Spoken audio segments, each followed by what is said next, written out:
Sudahkah kita meresapi dan mengamalkan makna basmalah?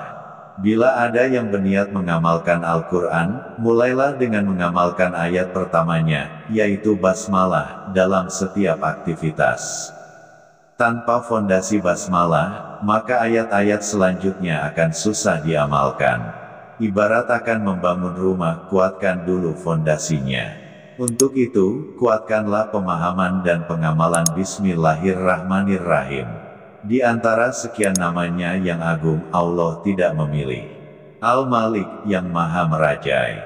Al-Aziz, yang maha perkasa. Al-Mutakabir, yang maha memiliki kebesaran.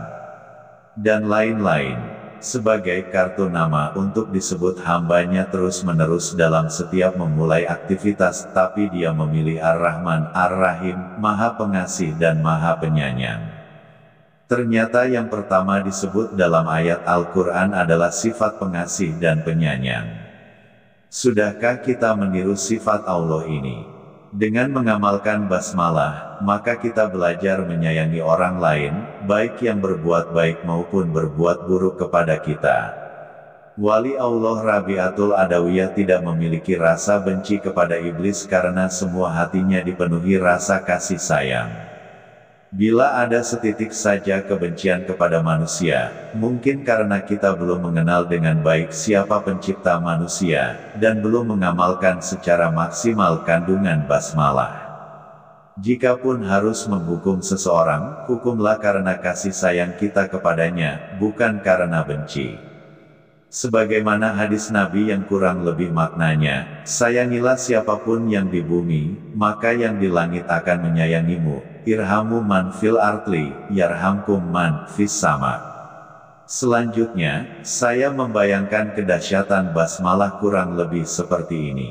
Seorang preman di pasar ketika menyuruh anak buahnya yang baru gabung, mungkin akan berkata, ambil jatah kita dari orang-orang, bilang aja lo anak buah gue.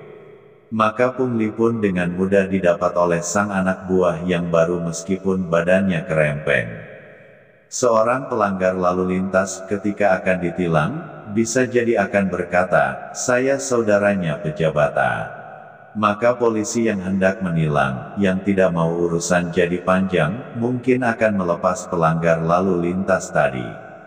Seorang oknum pejabat yang ingin saudaranya menang tender, mungkin akan berkata ke saudaranya, sebut saja nama saya, panitia tendernya kenal baik dengan saya. Bahkan dulu ada yang anak buah saya. Maka urusan tender pun bisa jadi akan beres. Baru menyebut nama orang-orang biasa saja, urusan bisa lancar, meski sebagian mungkin melanggar hukum dan bukan contoh yang baik. Apalagi bila kita menyebut nama Allah pemilik alam semesta. Bahkan istana Ratu Bilqis pun bisa pindah dengan perantaraan ahli ilmu yang mengucap basmalah.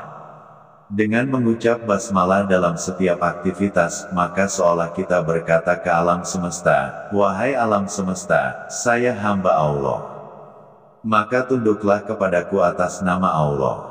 Jika Allah berkehendak, maka dia akan menundukkan alam semesta itu untuk hambanya, wallahu a'lam bishawab.